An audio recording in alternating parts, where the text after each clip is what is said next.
Donc ce matin, je suis là avec vous afin de vous partager quelques pensées. Mais avant, je voulais vous dire quelque chose d'important. Je voulais vraiment qu'on rende grâce à Dieu pour les parents que Dieu nous a donnés. Vous savez, je vais vous expliquer pourquoi. La Bible dit « Je vous donnerai des bergers selon mon cœur et ils vous paîtront avec droiture, avec justice. » Et l'une des choses que j'ai remarquées en les observant, l'une des choses que j'ai pu observer chez eux, c'est que la Bible dit que le bon berger donne sa vie. Et ils ont donné leur vie. Ça, pour dire, en termes de sacrifice, ils ont donné leur vie.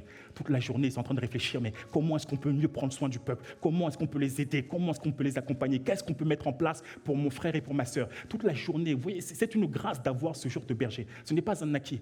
Et je vous ai dit tout à l'heure qu'il ne faut jamais rien prendre pour acquis. Tout ce que Dieu fait, il faut toujours prendre le temps de lui dire merci. Parce que quand on est ingrat, la vérité, c'est que Dieu retire en fait ce qu'il a donné. Donc, vous voyez, comme Dieu nous a donné des bons parents, il est bon de prendre le temps et de dire à Dieu merci. Donc, on va juste prendre le temps de se lever tous ensemble et de les acclamer, d'acclamer Dieu pour leur vie, pour le sacrifice, pour ce qu'ils font, pour chacun d'entre nous. Nous vous sommes vraiment reconnaissants. Nous sommes vraiment reconnaissants. Merci pour le prix que vous payez. Merci pour l'amour dont vous faites preuve pour chacune de nos vies. Nous voulons vraiment vous dire merci. Merci pour tout. Amen. Amen. Merci. Il ne faut jamais prendre cela pour acquis. Jamais. Ils donnent leur vie afin que nous ayons la vie. La mort agit en eux. C'est-à-dire qu'ils dorment peu, ils passent beaucoup de temps dans la présence de Dieu à chercher Dieu pour savoir qu'est-ce que Dieu a à dire, comment Dieu veut, où Dieu veut ramener son Église et comment est-ce qu'il convient de prendre soin des âmes. Donc, rien que pour cela, il est bon de prendre le temps de leur dire merci. Ce n'est pas un acquis. Amen. Ok. Ce matin, le titre de mon message, je ne serai pas long. Le titre de mon message, c'est « Les bénédictions qui vont accompagner celles et ceux qui ont décidé de se lever pour prendre soin des âmes dans les églises de maison. » Bon, je sais que le titre est un peu long, mais... Donc ça fait plusieurs semaines maintenant que le Saint-Esprit nous parle au travers de la bouche de ses différents serviteurs de l'importance des églises de maison, de l'importance d'être rattaché à une famille, l'importance d'être rattaché à une église de maison. Et qu'est-ce qu'une église de maison? Donc je vais juste commencer par un rappel de tout ce qu'on nous a dit ces dernières semaines. Amen. Donc je vais juste commencer par un rappel. Qu'est-ce qu'une église de maison? Une église de maison, c'est un rassemblement de personnes au sein d'une maison dans le but de partager la parole, de prier ensemble, de communier et de partager la Sainte Seine. C'est ça une église de maison. Donc ce sont des frères et des sœurs, ce sont des personnes qui se rassemblent dans une maison dans le but de communier ensemble, dans le but de partager la parole, dans le but d'échanger, de s'édifier, de s'encourager, de se fortifier les uns les autres. Il est écrit dans Actes 2, verset 42, « Ils persévéraient dans l'enseignement des apôtres, dans la communion fraternelle, dans la fraction du pain et dans les prières. » C'est ça une église de maison. C'est juste un lieu dans lequel on se rassemble en semaine pour partager la parole, pour prier ensemble, prier les uns pour les autres, échanger ensemble, communier ensemble, etc. Amen. Pourquoi est-ce que c'est aussi important? Pourquoi est-ce que c'est aussi important pour Dieu de rassembler les âmes au sein des églises de maison? J'ai posé la question à Dieu et il y a plusieurs pensées qui sont montées dans mon cœur quand je lui ai posé la question. Parce que j'aime bien poser des questions quand je ne comprends pas forcément. Donc j'ai posé la question, mais pourquoi, Seigneur, est-ce que c'est aussi important? Pourquoi est-ce que c'est aussi important de rassembler les brebis dans les églises de maison? La première raison qui est montée dans mon cœur, et que j'avais récupéré des enseignements précédents, c'est parce qu'une âme a une valeur inestimable aux yeux de Dieu. Chaque âme a une valeur inestimable aux yeux de Dieu. Amen. Amen. La valeur d'une chose est déterminée par le prix qu'une autre personne est prête à mettre pour l'acquérir. Si je dis que ça vaut 200 €, et s'il n'y a personne pour l'acquérir, ça ne vaut pas vraiment 200 €. Mais s'il y a quelqu'un qui est prêt à acquérir ce pupitre pour 200 €, c'est-à-dire que la valeur de ce pupitre est de 200 €. Ça va? La valeur que Jésus-Christ, le prix que Dieu a payé pour racheter chacune de nos vies, c'est sa vie. C'est la raison pour laquelle on a une valeur inestimable à ses yeux. Amen. Bon, je crois que ton voisin n'a pas trop bien compris. Est-ce que tu peux dire à ton voisin, s'il te plaît, que tu as une valeur inestimable aux yeux de Dieu? Oui, nous avons tous une valeur inestimable aux yeux de Dieu. Nous avons plus de valeur que l'or. Nous avons plus de valeur que tout l'argent du monde. Nous avons plus de valeur que les diamants, que les perles. On a plus de valeur que tout ce qui peut exister. Je sens que quelqu'un n'est pas convaincu. Éphésiens 1, verset 7. Il est écrit, en lui, en parlant de Jésus-Christ, par son sang, nous sommes rachetés, pardonnés de toute notre faute, conformément à la richesse de sa grâce. Voyez? Donc pour ta vie, pour ma vie, Dieu a donné ce qu'il avait de meilleur, sa vie. Et on ne peut rien de donner de plus grand que sa vie. Il n'y a rien qu'on peut offrir de plus grand que sa vie. Amen. Vous êtes d'accord ou pas? Il n'y a rien. Qu'est-ce qu'un homme peut donner de plus grand que sa vie? Rien. Et Dieu, pour nous racheter, a donné sa vie. Amen. Et vous savez, quand on a quelque chose de précieux, quand on a quelque chose d'important, d'une grande valeur, on ne le laisse pas à la vue de tous. On le laisse pas sans surveillance. On ne le laisse pas forcément exposé au danger. Amen. C'est l'une des raisons pour lesquelles Dieu a instauré les églises de maison, afin qu'on puisse rassembler les personnes en petits groupes, afin qu'on puisse prendre soin d'elles, afin qu'on puisse veiller sur elles, afin qu'on puisse les protéger, afin qu'on puisse les garder. C'est l'une des raisons pour lesquelles Dieu a mis en place les églises de maison. Amen. Tu as tellement de valeur aux yeux de Dieu que Dieu ne veut pas qu'on vienne t'arracher, que Dieu ne veut pas te perdre, que Dieu ne veut pas que tu sois arraché. Amen. C'est pour ça qu'il nous met dans des églises de maison et qu'il établit sur chacun d'entre nous des bergers. Et le rôle de ces bergers, c'est de prendre soin de nous. Le rôle de ces bergers, c'est de nous protéger. Le rôle de ces bergers, c'est de nous garder, de veiller sur nous, de veiller. Amen. La deuxième raison, c'est parce qu'une âme qui n'est pas rattachée à un groupe, une âme qui n'est pas rattachée à une famille de maison, à une église de maison, est une âme qui est en danger. Oui. Dis à ton voisin que tu es en danger si tu n'es pas rattaché à une église de maison. Pourquoi? Le diable rôde. Oui, le diable rôde. Il rôde comme un lion rugissant, cherchant qui il va dévorer. Le diable rôde. 1 Pierre 5, verset 8. Soyez sobres, veillez. Votre adversaire, le diable, rôde comme un lion rugissant, cherchant qui il dévorera. Il est constamment en train de chercher qui est-ce que je vais pouvoir ramener avec moi. Il sait que sa destination, c'est l'étang de feu et de soufre. Il sait que sa destination, c'est l'enfer. Et comme il sait que sa destination, c'est l'enfer, il a décidé qu'il n'irait pas seul. Il a décidé qu'il allait essayer d'aller avec ton frère et ta sœur. Oui. Donc une brebis qui est seule, c'est une brebis qui est en danger. Parce qu'une brebis qui est seule, c'est une proie facile en fait pour le diable. Tandis que lorsqu'on est en groupe, lorsqu'on est ensemble, lorsqu'on est rassemblés, c'est plus difficile en fait d'attaquer un troupeau que d'attaquer une brebis seule. C'est la raison pour laquelle une brebis qui est seule, qui est dans son coin, c'est une brebis qui est en danger. Ecclésiaste 4, verset 9 à 10, il est écrit « Mieux vaut être seul, mieux vaut être à deux que tout seul. On tire alors un bon profit de son travail. Si l'un tombe, l'autre le relève. » Quand tu es seul, si tu tombes, tu restes par terre. Mais si tu es avec un frère, avec une sœur, si tu fais partie d'une église de maison, quand tu tombes, il y aura quelqu'un pour te relever. Il y aura quelqu'un pour t'encourager, il y aura quelqu'un pour te fortifier. Tu ne seras pas seul. On ne laissera jamais quelqu'un par terre, jamais. Celui qui tombe, il sera relevé. Et il continue en disant « Malheur à celui qui est seul et qui vient à tomber. » Vous voyez? C'est la raison pour laquelle, si tu ne fais pas partie d'une famille, une église de maison, tu es en danger. Parce que si tu tombes, personne ne sera au courant. Si tu es malade, personne ne sera au courant. Si tu es en danger, personne ne sera au courant. On dit que si tu appartiens à un groupe, tu peux mettre un message, aidez-moi à prier. Je suis malade, aidez-moi, priez pour moi, j'ai besoin d'aide.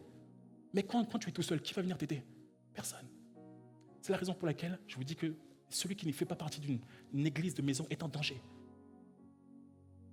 Il est écrit dans Ecclésiaste 4, verset 12, « Un homme seul est facilement maîtrisé par un adversaire, mais à deux, ils pourront tenir tête à celui-ci. » Oui, l'importance d'être à deux, l'importance de ne pas être seul, l'importance d'être avec des frères et des sœurs dans les églises de maison. Amen.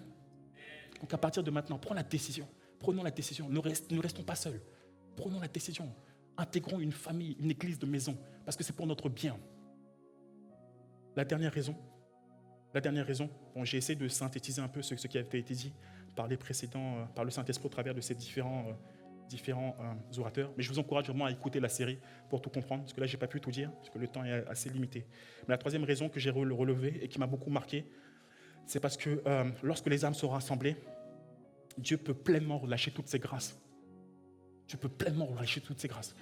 Il est écrit dans le psaume 103, verset 1. « Oh, qu'il est agréable, qu'il est doux pour des frères et des sœurs de demeurer ensemble. C'est comme la rosée de l'Hermon qui descend sur les hauteurs de Sion. En effet, c'est là que l'Éternel envoie la bénédiction, la vie pour l'éternité. » C'est là, c'est quand on est rassemblés, c'est quand on est ensemble dans les églises de maison, c'est quand on est ensemble que Dieu bénit, c'est quand on est ensemble que Dieu étend sa main plus facilement. Dans Matthieu 18, versets 19 à 20, il est écrit « Je vous dis encore, si deux d'entre vous s'accordent pour demander une chose quelconque, elle leur sera accordée. Pourquoi? Parce qu'il y a deux personnes.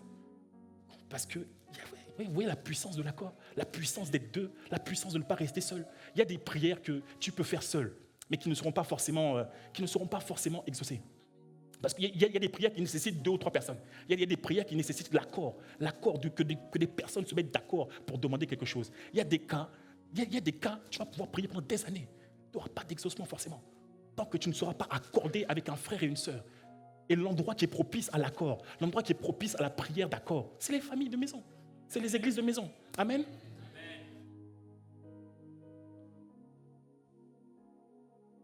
Encourage ton voisin. Encourage ton voisin. Dis oui, tu dois faire partie d'une église de maison. Encourage-le. Tu vois, il a besoin d'être encouragé. Il a besoin d'être encouragé. Amen. Donc maintenant, je vais vous parler des bénédictions, qui vont accompagner ceux qui ont décidé de se lever pour prendre soin des âmes dans les églises de maison. Mais avant, je voulais dire quelque chose, parce que je sais qu'il y en a qui vont commencer à donner des excuses. Il y en a qui vont commencer à donner des excuses. Oui, mais moi, je n'ai pas forcément le temps. Oui, mais moi, le jeudi, je ne suis pas forcément disponible. Je n'ai pas forcément le temps. Je travaille le jeudi soir, etc. Donc, je viens vous donner quelques pensées que j'ai reçues. Prendre soin de quelqu'un n'est pas réservé au pasteur. Ce n'est pas réservé aux AP. Ce n'est pas réservé aux responsables. Ce n'est pas réservé aux bergers des églises de maison. Ce n'est pas réservé à ça. Non. Le plus petit d'entre nous, celui qui vient d'être converti, il peut déjà commencer à prendre soin de ses frères et sœurs. Amen. Donc nous allons voir en fait plusieurs façons pratico-pratiques sur comment prendre soin des âmes. Nous allons voir, parce que je sais qu'il y en a déjà qui sont déjà en train de donner des excuses. Moi je ne peux pas. Donc on va voir plusieurs exemples pratiques. Le premier exemple, c'est la prière. Même si tu n'es pas disponible le jeudi soir pour rejoindre, mais en semaine, tu peux prier. C'est une manière de prendre soin des gens. Prier pour tes frères et sœurs, c'est une manière de prendre soin des gens. Amen. Il est écrit dans Colossiens 4, verset 12. « Épaphras, qui est des vôtres, vous salue, serviteur de Jésus-Christ. Il ne cesse de combattre pour vous dans ses prières, afin que parfait et pleinement persuadé, vous persistiez dans une entière soumission à la volonté de Dieu. » Donc, au moins ça, si tu n'es pas disponible le jeudi, au moins dans la semaine, prends au moins 1 heure, prie pour tes frères et sœurs, prie pour eux, combat pour eux dans la prière, prie afin que Dieu leur accorde la grâce de rester debout, prie afin que Dieu leur accorde la grâce de persévérer dans la foi, prie que Dieu leur accorde la grâce d'être guéris s'ils sont malades, prie pour leurs différents challenges, et même si tu ne les connais pas, prie pour que la volonté de Dieu s'accomplisse dans leur vie, prie pour que le règne de Dieu vienne et que sa volonté s'accomplisse. On peut tous faire ça, amen. Il ne s'agit pas d'être pasteur pour prier pour les autres. On n'a pas besoin d'être pasteur, ni AP, ni responsable, ni berger pour prier pour les autres. C'est à la portée de tout le monde. Amen. Amen. Je ne vous sens pas forcément convaincu. Qui pense qu'on peut prier pour les gens? C'est même pas on peut, c'est on doit. La Bible nous encourage, la Bible nous exhorte. Priez les uns pour les autres. Priez. Priez. C'est la première chose. C'est facile. Donc tu vois, même si tu ne peux pas forcément être là le jeudi, tu peux au moins prier. Tu peux au moins prendre 1 heure dans la semaine. Tu as 7 jours. On peut prendre tous au moins 1 heure dans la semaine pour prier pour son frère et pour sa sœur. Amen. Après, je vais vous parler des bénéfices, des bénédictions qui vont accompagner. Comme ça va nous encourager un peu. Amen. La deuxième chose, c'est appeler un frère ou une sœur pour prendre de ces nouvelles. Ce n'est pas très compliqué. Et c'est à la portée de tous. Donc même si tu ne peux pas être là le jeudi, en semaine quand même, tu peux prendre 5-10 minutes pour appeler un frère ou une sœur. Salut, ça va? Comment ça va? Ça a été ta semaine? Il y en a tellement peu qui font ça malheureusement. Alors que des fois, les gens ont juste besoin d'un appel. Les gens ont juste besoin d'un encouragement. Les gens ont juste besoin, en fait. Parce que les gens, des fois, ils passent par des moments difficiles. Mais si on ne les appelle pas pour savoir comment est-ce qu'ils vont, ouais, c'est pas bon. Il est écrit dans Hébreux 10, au verset 24. Tout ce que je vous dis est biblique. Je n'ai rien inventé de moi-même. Je tire ça de la Bible. Il est écrit dans Hébreux 10, au verset 24. Prenons soin les uns des autres. On va le lire ensemble, s'il vous plaît. Prenons soin, 1, 2, 3. Prenons soin les uns des autres pour nous encourager à aimer faire le bien. Oui, c'est un commandement, c'est une instruction que la Bible nous donne, c'est une instruction que Dieu nous donne. Prenons soin les uns des autres. Juste un appel, ça ne nous coûte rien. Juste un appel. Salut mon frère, comment est-ce que ça va? Salut ma soeur, comment est-ce que ça va? Ça fait longtemps que je ne t'ai pas vu, je voulais juste prendre de tes nouvelles. Pas appeler pour demander quelque chose, mais juste appeler pour prendre de ses nouvelles. Ça va? Ça a été ta semaine, tu as pu partir un peu, tu as pu sortir. Comment ça va? Ta famille va bien, tes enfants vont bien? Tu vois, un appel juste sincère dans le but de prendre des nouvelles de l'autre. Un appel désintéressé. C'est une manière de prendre soin. Vous voyez? Il n'y a rien de très compliqué. Amen. C'est accessible ou pas? C'est compliqué?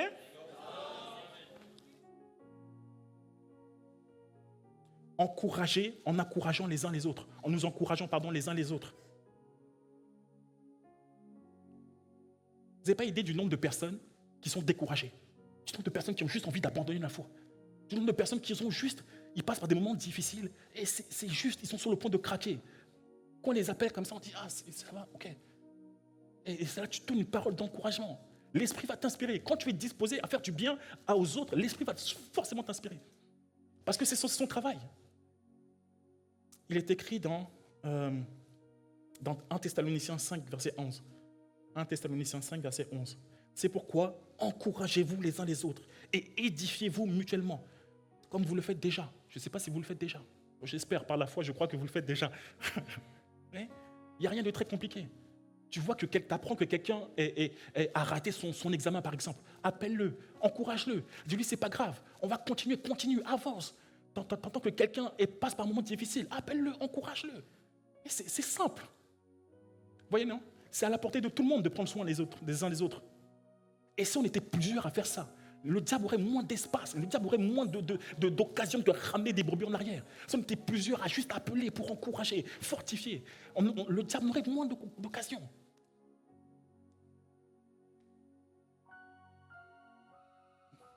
Il faut comprendre l'importance que les âmes ont aux yeux de Dieu. Il faut être conscient, nous devons être conscients de l'importance que ces âmes ont aux yeux de Dieu. Pour nos vies, pour la vie d'une âme, Jésus a donné sa vie. Pour chacune de nos vies, il a donné sa vie. Il a donné sa vie pour ton frère et pour ta sœur. Il a donné sa vie. C'est une importance capitale pour lui. Une brebis qui est perdue, il va laisser les 99 pour aller chercher celle qui est perdue, pour la ramener. Et c'est ce que Dieu nous demande de faire. Quand il nous dit aimons-nous les uns les autres. Ne laisse pas, quand tu entends que quelqu'un est découragé, va chez lui, appelle-le, encourage-le. Tu fais une bonne chose en faisant ça. Tu permets à Dieu, tu fais le travail de Dieu. Nous allons voir. Après je vais vous parler des bénéfices. Vous allez voir qu'il y a certains principes qu'on les applique. L'exaucement à beaucoup de prières est simple. Il y a beaucoup de prières pour lesquelles on n'a même pas besoin de demander. Quand tu portes les fardeaux de Dieu, quand tu t'intéresses aux choses de Dieu, quand tu t'intéresses à ce qui est important pour Dieu, Dieu s'intéressera forcément à tes besoins.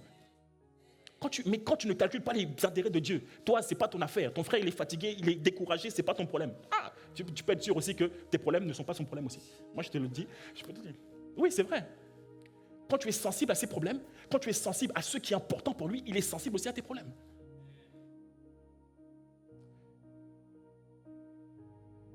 Je vois qu'il y a quelqu'un qui est fâché.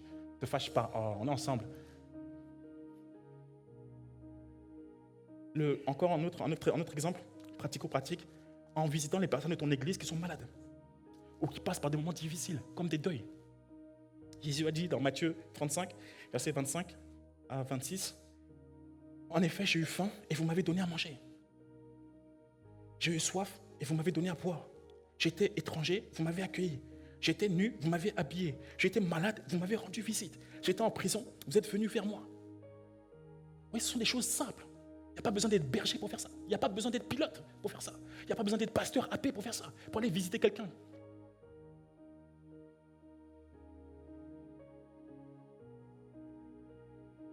Tu entends que ta sœur est malade. Tu peux faire une soupe, lui ramener. C'est accessible ou pas? Elle est malade, tu peux aller la visiter. Est-ce que tu veux que j'aille te récupérer des médicaments? Est-ce que tu veux que je fasse quelque chose pour toi? Est-ce que tu veux que je te ramène quelque chose à manger? Parce que peut-être qu'elle n'a pas forcément la force en fait de faire à manger. Donc est-ce que tu veux que je te ramène quelque chose à manger? Ce que je vous dis, c'est ce que moi-même je fais. Et c'est ce que je vous encourage à faire. Sœur malade, je dis, tu veux que je te ramène à manger? Elle m'a dit oui, je vais faire manger, je vais lui ramener à manger. Je vais visiter les gens. Quelqu'un en deuil, je ne vais pas la laisser toute seule. Je vais aller. Pas parce que ça me fait plaisir, mais parce que c'est important pour Dieu. Tous les jours, en fait, tous les jours. J'encourage tous les jours, tous les jours. Tous les jours. Tous les jours. Vacances ou pas vacances, entretien. Vacances ou pas vacances. Ah, t'as un problème? Ok. Tous les jours. On fait des entretiens tous les jours. Pourquoi? Mais parce que c'est important pour Dieu. Et si c'est important pour Dieu, ça doit être important pour nous. Quand le cœur de Dieu bat pour les âmes. Les âmes sont importantes, sont capitales aux yeux de Dieu. Amen. Faire preuve de libéralité. C'est encore un autre exemple pour ceux qui le peuvent. Jacques 2, versets 15 à 16. Jacques 2, versets 15 à 16.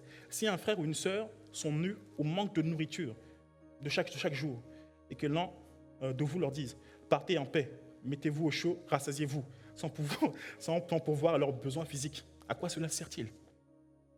Tu sais que ton frère est en galère. Tu sais que ta sœur est en galère. Tu as.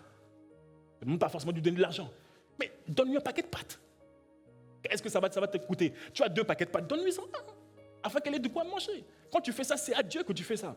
Quand tu fais ça, c'est à Dieu que tu fais ça. Quand tu donnes, la Bible dit que celui qui donne aux pauvres prête à Dieu. Et Dieu va te le rendre. Mais c'est à Dieu que tu fais du bien.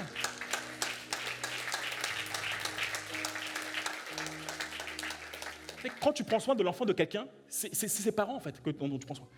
Quand tu prends soin d'un enfant de Dieu, tu fais du bien à ses parents. Amen ou pas amen?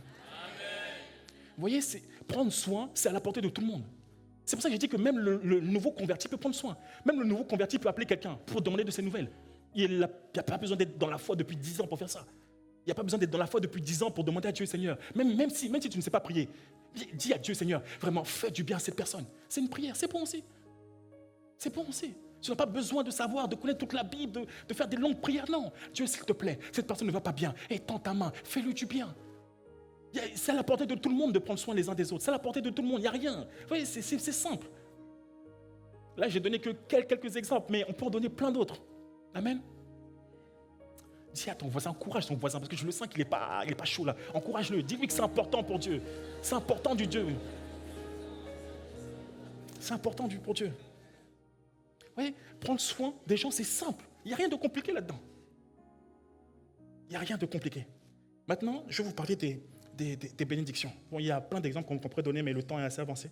Donc, je vais passer à la partie, les bénédictions qui vont accompagner celles et ceux qui ont décidé de se lever pour prendre soin des âmes dans les églises de maison. Oui, même si tu ne peux pas être là le jeudi, en semaine, tu peux faire quelque chose. En semaine.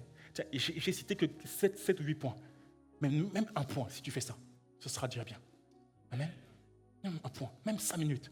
Si c'est 5 minutes que tu as dans une semaine, donne-les à Dieu. Dis à Dieu, mais Seigneur, est-ce qu'il y a quelqu'un que tu veux que j'appelle? Qui est-ce que je peux appeler pour faire du bien? Est-ce qu'il y a quelqu'un que tu veux que j'encourage? Est-ce qu'il y a quelqu'un à qui tu veux que je parle? Au moins, fais ça. En faisant ça, tu fais ça à Dieu.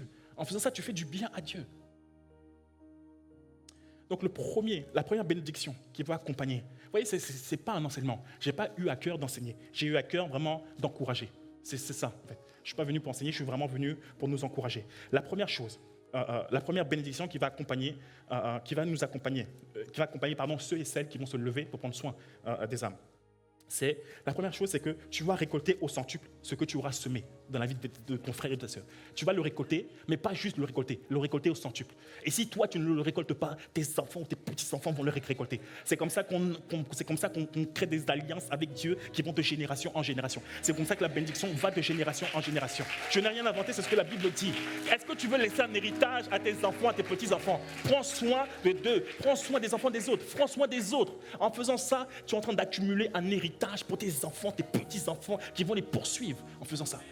Et ce n'est pas un petit héritage. Dieu a dit au centuple. Au centuple. Marc 10, versets 29 à 30. Marc 10, versets 29 à 30. Jésus dit, c'est Jésus qui parle.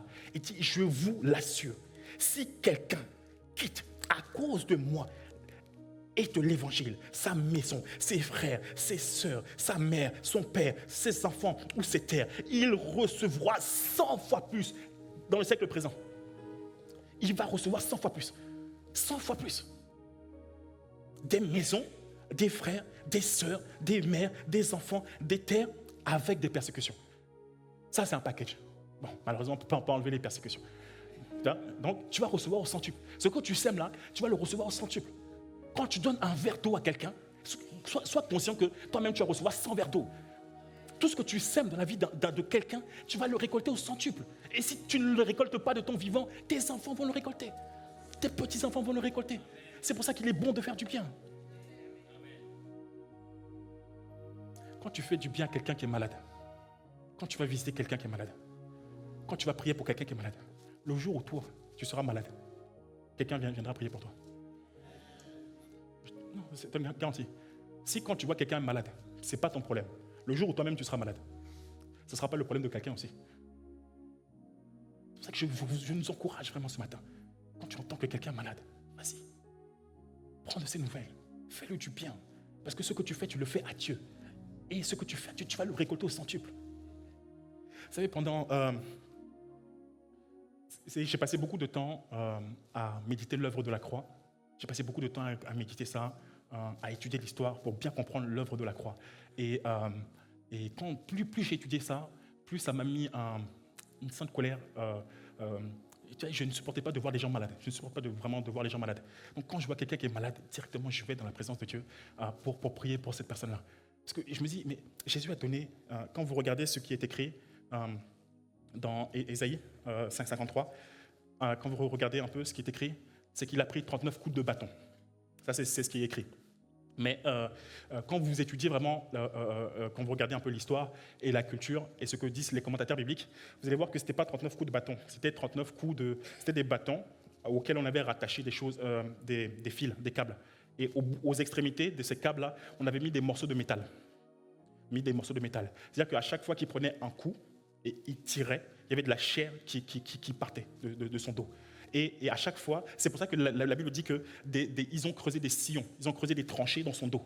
Donc à chaque fois qu'il prenait un coup de bâton, c'était pour la guérison de quelqu'un. Et quand j'ai vu ça, quand mes yeux sont ouverts, c'est comme ça que j'ai commencé à ne plus supporter de voir les gens malades. Et c'est là que j'ai commencé à aller devant Dieu, à prier, Seigneur, je t'en supplie. Cette personne est malade, je t'en supplie, étends ta main. Je t'en supplie, fais-le du bien. Je t'en supplie, guéris-la. Je t'en supplie, fortifie-la. Je t'en supplie, ne la laisse pas. Pas à cause de moi, non, mais à cause du sang de Jésus. Pas à cause d'elle, mais à cause du sang de Jésus. Et c'est là que j'ai commencé à aller devant Dieu pour prier pour les personnes qui étaient malades. J'ai commencé à le faire devant Dieu. Ensuite, un jour, j'étais comme ça, je recevais quelqu'un en entretien et j'ai reçu, mais priez pour elle. Selon qu'il est écrit que vous imposerez les mots malades et les malades seront guéris. C'est là que j'ai commencé à dire, bon ok, je vais essayer. J'ai commencé à imposer les mots malades et la malade était guérie. Mais vous savez, il y a une chose que je n'avais pas dit, c'est que moi-même j'étais malade. Je priais pour les malades, mais moi-même j'étais malade. Mais je continuais. Au début, je trouvais ça bizarre de prier pour les malades alors que j'étais moi-même malade. Mais j'ai continué. J'ai continué parce que c'était mon cœur, c'était mon fardeau dans le cœur. J'ai continué à prier pour les malades. Et un jour, je me suis levé comme ça. J'ai eu cette pensée qui est montée dans mon cœur. Mais regarde, tu n'es plus malade. La maladie est passée où? J'ai même pas fait attention. D'un coup, comme ça, la maladie a disparu. Au fur et à mesure, la maladie a disparu. Pourquoi? J'avais semé ça. Donc je l'ai récolté. J'étais récolté. J'étais guéri. On n'a pas prié pour moi. On m'a pas imposé les mains. Je ne sais même pas quand est-ce que ça s'est fait. Mais je me suis juste relevé un matin comme ça. J'ai constaté que j'étais plus malade. Les médecins ne savaient pas ce que j'avais. Personne ne savait. Personne ne pouvait dire ce que j'avais. Ils m'ont envoyé faire des prises de sang encore et encore. À la fin, j'étais fatigué. Je dis, je ne vais plus dans votre affaire-là. Vous me fatiguez. À me retirer du sang comme ça à chaque fois. Je dis, je ne vais plus. Comme ça, j'étais guéri juste comme ça. Pourquoi? Parce que je priais pour les malades. Parce que j'ai semé ça. Donc je l'ai récolté dans ma propre vie. Donc ce que tu veux récolter, sème-le. C'est ce que tu veux, sème-le. Sème-le. Si quand toi tu es malade, tu voudrais que quelqu'un vienne et te fasse du bien, mais quand tu vois un frère et une soeur malade dans ta famille d'impact, va la visiter, va lui faire du bien, prie pour elle, afin que le jour où toi-même tu seras malade, le jour où tes enfants seront malades, tu étendras sa main facilement, la guérison se fera facilement. Pourquoi? Parce que tu as semé ça. C'est très difficile de récolter quelque chose qu'on n'a pas semé, sauf dans le cadre de la miséricorde de Dieu. C'est très très difficile, sauf si un homme ou une femme se tient devant Dieu pour dire, Seigneur, guéris-la. Mais quand tu as semé ça, le jour où toi tu es malade, le jour où l'un de tes enfants est malade, et le ciel là, il va se mettre en mouvement rapidement. Amen. Quand tu vois des gens qui sont encouragés, quand tu vois des gens qui sont découragés, qui sont abattus, il y a tellement de gens qui ont envie de juste d'abandonner la foi, qui sont découragés, qui passent par des moments difficiles. Encourage-les. Ça, le jour où toi-même tu seras découragé, quelqu'un viendra t'encourager. Vous savez, je me suis rendu compte qu'il y a des gens qui ne pourront jamais être découragés. Pourquoi? Elles ont tellement passé de temps à encourager les autres. Elles ont tellement passé de temps à encourager. Seigneur, ils ont tellement prié pour ces personnes-là. À les encourager, à les fortifier, à les encourager. N'abandonne pas, continue, relève-toi. Cette fois, le juste tombe, mais le Seigneur se le relève. Alors relève-toi. Je vais t'aider, je vais t'accompagner. J'ai compris ça. Quand j'ai fait ça, j'ai compris qu'il y a des gens qui ne seront jamais découragés. Même quand l'esprit de découragement vient toquer à ma porte, il y a une voix qui lui dit, dégage d'ici, dégage, tu n'as rien à faire ici, dégage. Pourquoi? Parce que j'ai semé ça. Semé ça. Donc quand tu vois quelqu'un dans ta FI, Quand tu vois quelqu'un dans ton église de maison qui est malade, encourage-la. Afin que le jour où toi-même tu seras, découragé, malade, que Dieu puisse te faire du bien.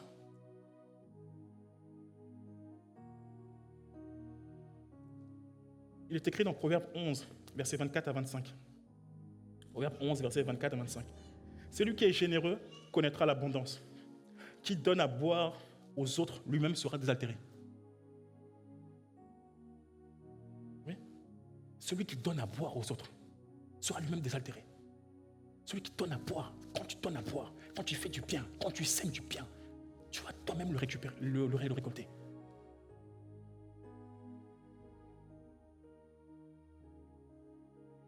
La deuxième bénédiction,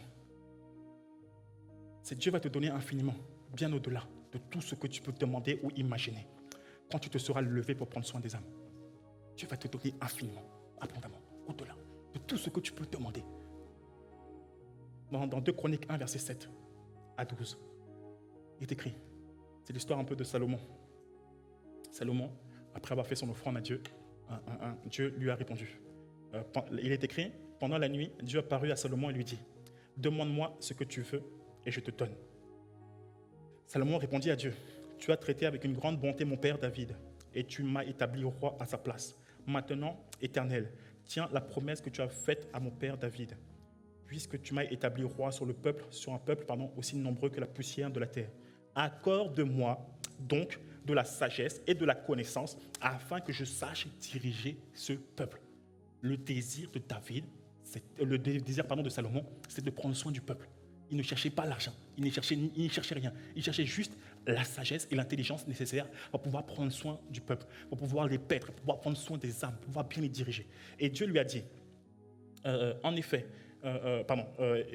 Salomon continue en disant, en effet, qui pourra juger ton peuple, ce peuple si grand? Dieu dit à Salomon, puisque c'est cela que tu as dans ton cœur, puisque tu ne réclames ni les richesses, ni les biens, ni la gloire, ni la mort de tes ennemis, ni même une longue vie, mais que tu demandes pour toi de la sagesse et de la connaissance afin de juger mon peuple, ou encore d'en prendre soin, encore de les paître, sur lesquels je t'ai établi. La sagesse et l'intelligence te sont accordées.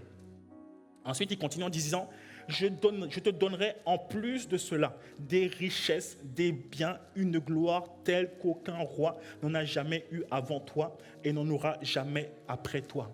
Quand tu demandes à Dieu, tu vois, ça c'est le partage. Cela c'est accordé qu'aux personnes qui ont le désir de prendre soin.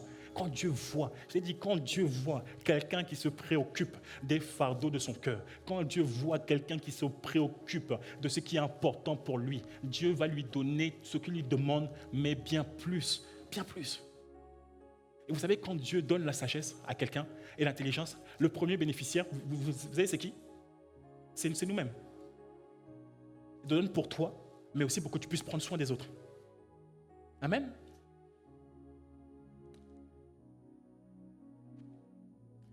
Je vais vous raconter un petit témoignage et après on va finir là-dessus. Vous savez, j'étais juste... j'aime beaucoup les gens. J'aime vraiment beaucoup les gens. Et j'ai vu beaucoup de personnes qui galéraient dans le domaine financier. Et quand j'ai vu ça, je vous ai dit tout à l'heure que j'avais beaucoup médité l'œuvre de la croix et les 7 endroits où le sang de Jésus et Christ avait coulé. Et l'un de ces endroits, c'est les mains. Je me suis rendu compte que quand j'ai vu en fait toutes ces personnes qui galéraient financièrement, mais mon cœur était juste accablé. Mon cœur était juste attristé en fait de voir que autant de personnes galéraient, autant de personnes n'arrivaient pas forcément à finir les fins de mois, autant de personnes n'arrivaient pas à pourvoir à tous leurs besoins. Et c'est là que j'ai commencé à demander à Dieu. J'étais tellement frustré par ça que j'ai commencé à demander à Dieu, Seigneur, mais donne-moi juste un peu de sagesse, comme ça je vais pouvoir aider ces personnes qui galèrent financièrement. Comme ça je vais pouvoir accompagner quelques personnes. Donc tu vois, au début j'allais juste avec ce que je savais, avec le peu que je savais. Et plus je commençais à aider les gens, plus j'aidais, plus j'accompagnais, plus j'aidais ces personnes-là, que ce soit au travers de conseils que je semais, peu importe, plus j'aidais ces personnes-là, plus Dieu remplissait à nouveau, plus Dieu augmentait, plus j'aidais, plus il augmente, plus tu donnes, plus il augmente, parce qu'il sait que ton désir, c'est de prendre soin. Donc il donne. Et je me suis rendu compte comme ça que c'est comme ça que il y a des choses qui sont venues, mais j'étais moi-même étonné. Parce que quand j'ai commencé à donner, quand j'ai commencé à aider, quand j'ai commencé à accompagner, il a commencé à envoyer. Et à envoyer de plus en plus. Et le premier bénéficiaire de ça, c'était qui? C'était moi-même. Vous voyez? Quand vous demandez à Dieu la sagesse pour prendre soin, la sagesse pour prendre soin des âmes, la sagesse, dans quel que soit le domaine, si c'est pour accompagner les couples mariés, quel que soit le domaine, quel que soit, c'est pour les études, quel que soit, quand tu demandes à Dieu ça, dans le but de prendre soin, tu seras le premier bénéficiaire de ça. Tu seras le premier bénéficiaire et il va te donner infiniment, abondamment. Et c'est ce que j'ai connu. J'ai connu une percée financière en 2024. J'ai dit à Dieu, je ne m'attendais pas à ça. Plus j'aide les gens et plus je suis en train de percer financièrement. Mais je n'ai pas jamais prié pour ça. Je n'ai pas prié pour ça. J'ai juste demandé à Dieu la grâce, d'avoir la sagesse pour aider les gens à sortir de la galère. Tout comme j'avais demandé à Dieu la grâce d'avoir les dons des guérisons pour pouvoir aider les gens, pour détruire les œuvres du diable. Parce que Jésus-Christ, son cœur est attristé quand il voit quelqu'un qui est malade. Jésus-Christ, son cœur est attristé quand il voit quelqu'un qui galère financièrement. Son cœur est attristé. C'est un père. Et son cœur est attristé quand il voit ça. J'ai juste demandé à Dieu ça. Et quand j'ai demandé à Dieu ça, il m'a donné. Et le premier bénéficiaire de ça, c'était moi. C'était moi. C'était moi. Au début, quand je suis arrivé à Montauban, Montauban, c'est que des familles. Il n'y a pas de célibataires là-bas. C'est vraiment que des familles mariées. Au cas où s'il y en a qui ont dépensé, voilà, il y a pas, faut pas aller là-bas. Les gens sont tous mariés. Donc, quand je suis arrivé là-bas, c'était que des familles. Mais des gens qui sont mariés depuis longtemps. Donc moi-même, j'étais marié depuis 2 ans. J'arrive là-bas, je suis marié depuis 2 ans. J'arrive là-bas. Bon, on dit, bon, Ruben, tu as Montauban, ok. Bon, faut prendre soin des gens, ok. Bon, j'appelle les gens et tout. C'est, bon, vous allez bien? Quels sont vos challenges et tout? Ah, mariage, les mariages. Ok, bon, ok. C'est comment? Ah, c'est compliqué. Et j'entends des cas, j'ai dit, hey. À votre avis, j'ai fait quoi? J'ai appelé Pasteur Laure. Je dis, Pasteur Laure, vraiment, ça, je t'envoie ça parce que ça, c'est compliqué pour moi. Premier cas, j'envoie là-bas. Deuxième cas, j'envoie. Troisième cas, j'envoie. Mais après, j'ai dit, bon, Ruben, t'abuses aussi quand même. T'abuses. J'ai commencé à envoyer les hommes là-bas. J'ai dit, bon, Ruben, tu ne peux pas lui envoyer tout ça, c'est pas bon.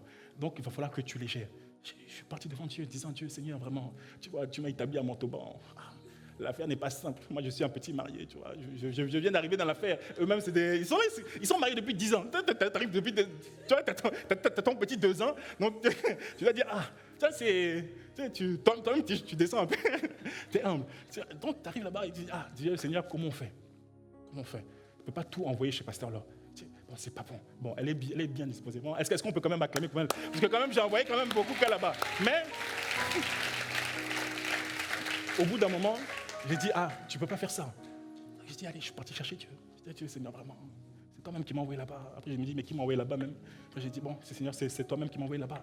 Donc, si tu m'as envoyé là-bas, Seigneur, et tu m'as confié ces personnes-là, et tu m'as demandé d'en prendre soin, parce qu'elles sont importantes pour toi, donne-moi la sagesse et l'intelligence pour prendre soin de ces personnes-là. Donne-moi la sagesse. Et c'est là que j'ai commencé. Mais c'est là qu'il a donné juste une sagesse pour là. Mais c'est là que j'ai commencé à aider les personnes. Et pendant que j'étais en entretien, j'ai vu des paroles de connaissance. J'étais le premier étonné. Et eux-mêmes, ils étaient étonnés, mais moi-même, j'étais le premier étonné dans mon cœur. Mais tu vois, je faisais genre et tout, ah, t'inquiète. mais tu vois, j'étais le premier étonné. Mais ça, j'ai dit, mais ça sort d'où? Ça, je dis, non, ça, c'est pas moi. Ça, c'est l'Esprit de Jésus. C'est l'Esprit de Dieu. Là, comme juste a commencé à se mouvoir. Et lorsque je commence à se mouvoir et à se manifester. Donc, vous voyez, tu n'as pas besoin de tout connaître, non. Fais confiance au Saint-Esprit. Il est là, lui-même, c'est son ministère. Il gère son affaire. Il va gérer son affaire. Et vous savez, j'ai reçu des stratégies moi-même. Je dis, ah, mais ça c'est bien ça. Attends, je note un peu, comme ça je vais appliquer ça dans mon propre foyer. C'est là. Le premier bénéficiaire de ça, c'est toujours nous. Donc il te donne assez pour faire du bien, pour prendre soin de toi et pour faire toutes sortes de libéralités. Tu es capable de te donner plus qu'assez pour toi et pour pouvoir aider les autres. Donc identifie les défis qu'il y a dans ton taille-fille. Identifie-les. Va devant Dieu, disant Dieu Seigneur, donne-moi la sagesse, l'intelligence pour régler ces problèmes-là. Identifie quels sont les problèmes. Les gens n'arrivent pas à prier, demande à Dieu la grâce de la prière pour pouvoir élever le niveau de prière de ta FI. Les gens galèrent, demande à Dieu la grâce. Les gens ont un problème de connaissance, demande à Dieu la grâce de l'enseignement. Il va te la donner afin de pouvoir aider les personnes. Et le premier bénéficiaire, ce sera toi. Les grâces, la connaissance. J'ai demandé ça. J'ai dit, Seigneur, vraiment, ce peuple-là, en fait, moi, ce sont que des jeunes convertis aussi. Ce sont 2 caractéristiques. Un, ils sont nouveaux dans la foi. Ils sont convertis il y a même pas il y a 2 ou 3 mois. Et deuxième caractéristique, c'est que ce sont que des couples mariés. Donc, vous voyez, donc il faut enseigner. Donc, j'ai demandé à Dieu la grâce. Et la grâce, la connaissance de Dieu. Et la grâce de connaître les révélations des choses que personne ne m'a jamais enseignées. J'ai commencé à demander à Dieu, juste en demandant ça à Dieu. Il a commencé à me donner ça. Oui. Donc ce n'est pas une question, ne te dis pas que tu ne peux pas, ou tu ne sais pas, ou tu ne connais pas. Non. Quand Dieu voit que ton cœur est disposé juste à prendre soin des âmes, il va te donner assez pour toi et pour que tu puisses aussi prendre soin des autres. Donc tu as tout intérêt en fait à chercher ça. Tu as tout intérêt à demander à Dieu ça. Prends soin de Dieu. Décide de faire de ses priorités ta priorité. Et tout le reste sera donné. J'ai découvert qu'il y a une dimension où tu arrives, où toutes les ressources du ciel sont à la disposition de ceux qui se lèvent pour prendre soin des âmes. Pourquoi? Parce que c'est sa priorité. Toutes les ressources sont à la disposition de ceux qui se lèvent pour prendre soin des âmes. Toutes les ressources. C'est pour ça que je dis, cherchez premièrement le royaume de Dieu. Et tout vous sera donné, tout. Il va tout vous donner. C'est là que j'ai commencé à faire une liste. J'ai commencé à faire ma liste. Je dis à Seigneur, vraiment, moi financièrement, vraiment, il faut que je vois vraiment très clair. Parce que j'ai envie d'avoir un écran comme ça à Montauban. On a trouvé notre salle. J'ai dit à Dieu, vraiment, en 2025, je veux le même écran. Par la grâce de Dieu, je ne regarderai pas le pasteur Mira, mais je sais que Dieu pourvoira tous mes besoins. Donc j'ai dit à Dieu, Seigneur, vraiment, moi je veux un écran 4K. Parce que c'est joli, non? Oui? Non, il est bien ou pas? Donc j'ai demandé à Dieu la même grâce. Mais quand j'ai regardé le prix, je dis,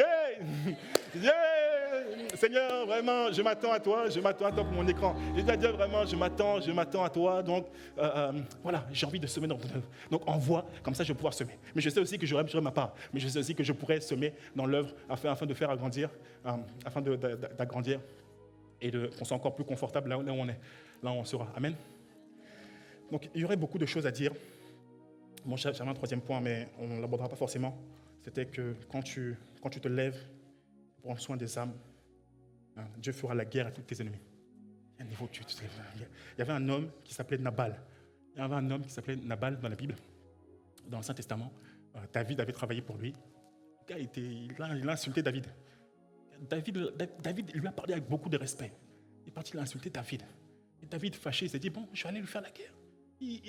David ne lui a rien fait, mais ils sont les frères de David. Donc David a dit, bon, je vais lui faire la guerre.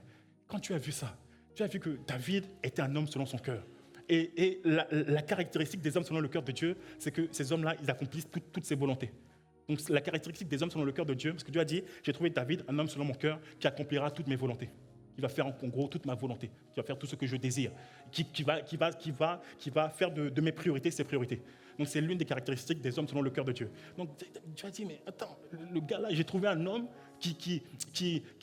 dont ses propres priorités sont mes priorités, et il y a quelqu'un qui se lève comme ça pour l'insulter. Il y a quelqu'un qui se lève comme ça pour s'en prendre à lui. Tu as dit, David, reste tranquille, je vais aller moi-même.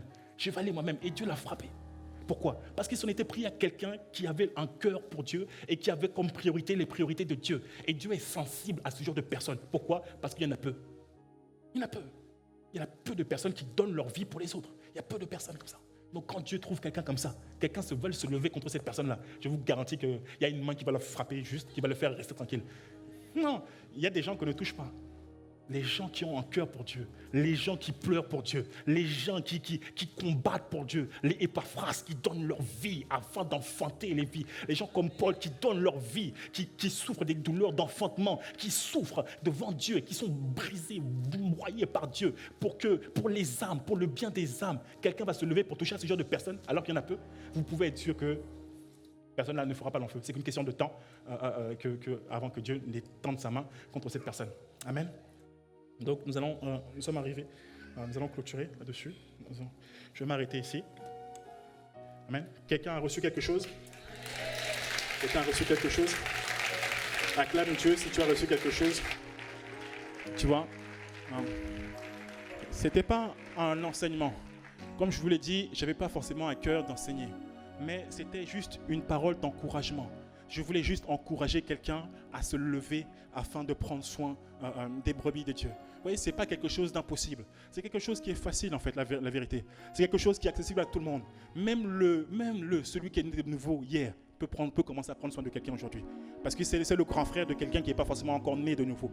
Donc, vous voyez, tout le monde peut prendre soin. Et je vais faire un appel, juste, si tu as à cœur, tu vois, je sais qu'il y en a qui ont à cœur, ce n'est pas forcément le cas de tout le monde, mais je sais qu'il y en a qui ont à cœur de prendre soin. Juste, lève juste une main, on va prier, on va clôturer là-dessus. Conduis-moi et je suivrai. Conduis-moi et j'irai.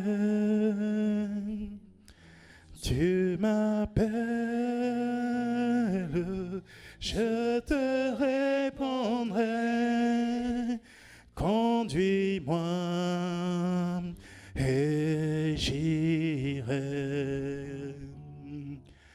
Conduis-moi et je suivrai. Conduis-moi et j'irai. Tu m'appelles, je te répondrai. Dieu appelle une armée à se lever, une armée de bergers. Dieu ne te demande pas d'être capable.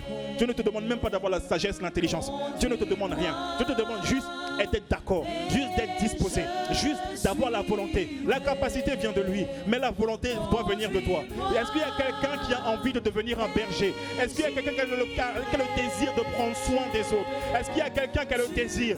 Père, voici les personnes qui se sont levées afin de prendre soin de ton peuple. Père, que l'onction de Dieu les accompagne, que la grâce de Dieu, que la sagesse et l'intelligence soient répandues sur eux. Père, ils se sont levés parce qu'ils ont le désir de prendre soin de tes brebis, parce qu'ils ont le désir de prendre soin de tes âmes. Alors Père, je prie ce matin afin que l'onction de sagesse et d'intelligence les accompagne. Je prie afin que les miracles, les signes et les prodiges les accompagnent. Père, que l'onction, que le don des guérisons ce matin répand les dons, répand les dons. Ceux qui ont à cœur de prier pour les malades, qu'ils reçoivent le don des guérisons. Ceux qui ont à cœur, Seigneur, de prier, d'aider les autres dans la prière, qu'ils reçoivent l'esprit de prière.